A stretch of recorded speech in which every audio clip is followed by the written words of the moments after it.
Haleluya, Yesu Kristo nashimwe. Ndabasuhuje mu izina rya Yesu Kristo. Bene data, tubana mu mwanya wa nibature buri gitondo, nshuti zanjye, abari hano mu gihugu cyacu cy'u Rwanda, abari ku migabane itandukanye y'isi. Yesu Kristo nashimwe. Tubanje Imana hose muri byose, tubanje Imana ku buzima bwacu, tubanje Imana y'inyarukundo n'inyembabazi, mu bumana bwayo, mu bushobozi bwayo. Iravuze ngo ngera ubeho ubayeho. Imana ihabwe icyubahiro.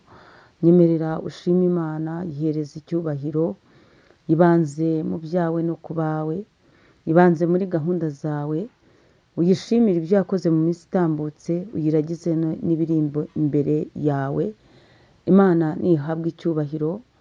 Izinze ijoro, izinguye amanywa, mu mbaraga zayo yakurwaniriye intambara utaruzi. Imana ishimwe kandi igambiriye ibyiza ku buzima bwawe. Imana ihabwe icyubahiro.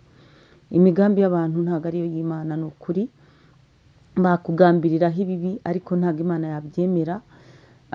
Rero wowe icyo usabwa ni umutima umenetse, uciye bugufi, ukunda gusenga, ukunda Imana, witandukanya n'ibibi n'igisa nacyo cyose. Ubundi abantu bo bazajya bamwara, kuko wowe n'uburyo ugaca bugufi imbere y'Imana, ugaca bugufi imbere y'Imana, ukababazwa n'icyaha cyawe ndetse n'igisa nacyo wigeze ushaka gukora cyangwa wakoze, ukabwira Imana ngo ikubabarire. Ndaguhamiriza ndi imbere y'Imana ishobora byose. Imana ijisho ryayo rizaguhoraho, hanyuma abakugambiriyeho ibibi batsindwe mu izina rya Yesu Kristo. Navuganaga nawe muri iki gitondo ngo ubanze Imana hose muri byose. Navuganaga nawe ngo ujye ubanza ushima Imana kubw'iby'imbaraga zayo ibikoze. Imana ishimwe.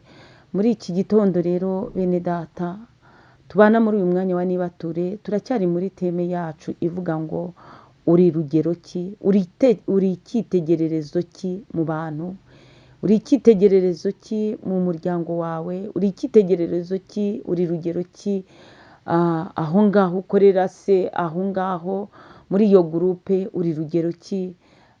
Imana igusange, ukomeze witekerezeho. Muri kumwe na Bishop Leonira, umushumba w'itorero Elayono Mountain Church mu Rwanda. Tukiri muri iyo teme rero, ari ikibazo wibaza, ari ikibazo ugendana, nicyo kibazo ugomba kugendana. Ndi rugero ki, ndi icyitegererezo ki? Icyo ni ikibazo cyawe personal, ntabwo ari ikibazo ubaza abandi.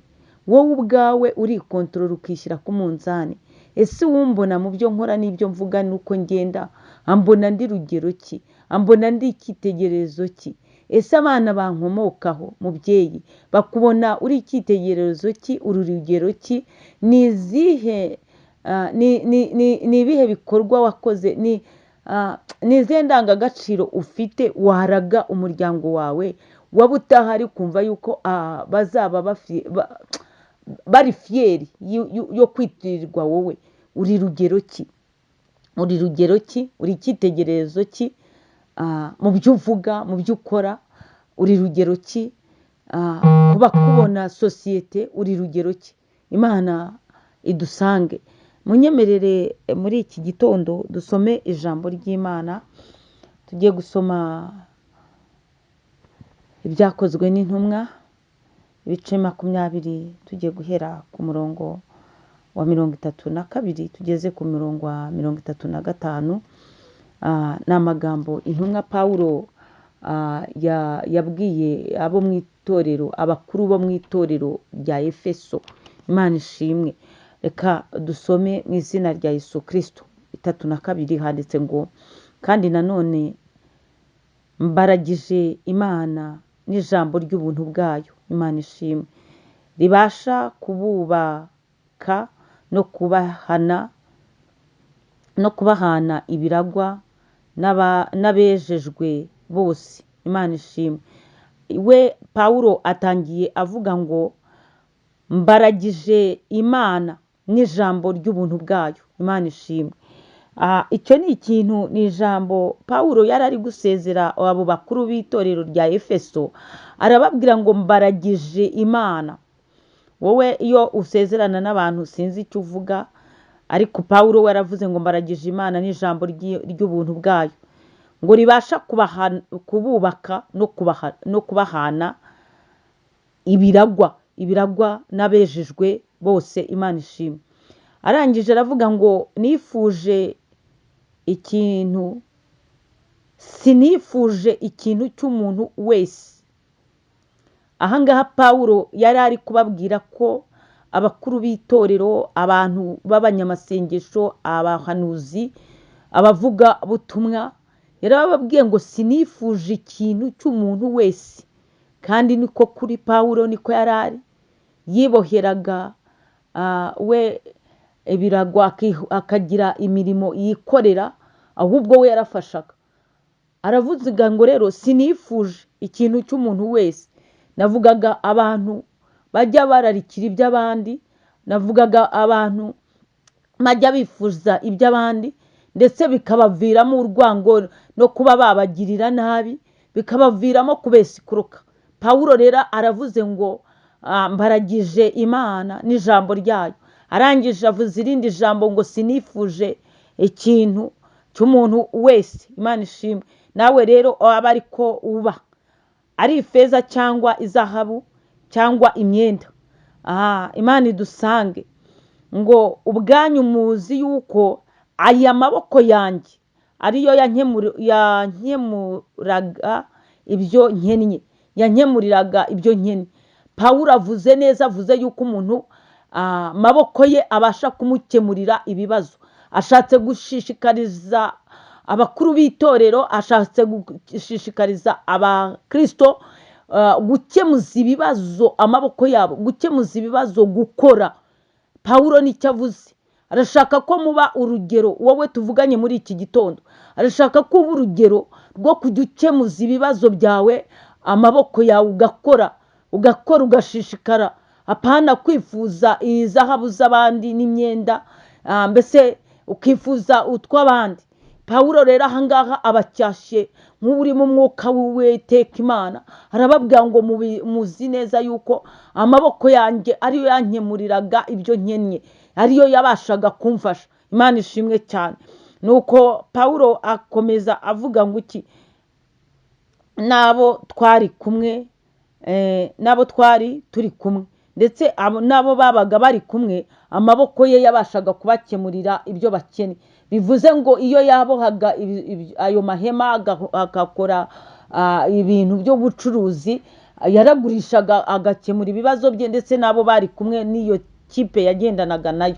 Bivuga ngo rero uyu munsi muri iki gitondo urugero rwiza rwo gukora, urugero rwiza rwo kutifuza iby'abandi, urugero rwiza rwo kwiyubaka, urugero rwiza rwo gushishikarira gukora. Ushakishe rwose, ahubwo usenga Imana ngo Mana dudubizamo umugisha wawe. Imana ishimwe. Umurongo wa 35 akomeza avuga ngo nababereye icyitegererezo muri byose. Ese wowe uri icyitegererezo ki? Uri rugero ki? Ko Pawulo avuze ati nababereye icyitegererezo muri byose. Ese wowe hari abantu bereye icyitegererezo? Imana ishimwe yuko ariko namwe mukwiriye gukora imirimo ngo mubone uko mufasha abadakomeye. Mugomba gukora imirimo kugira ngo dufashe abadakomeye. Izi ni inama Pawulo ari kuvuga.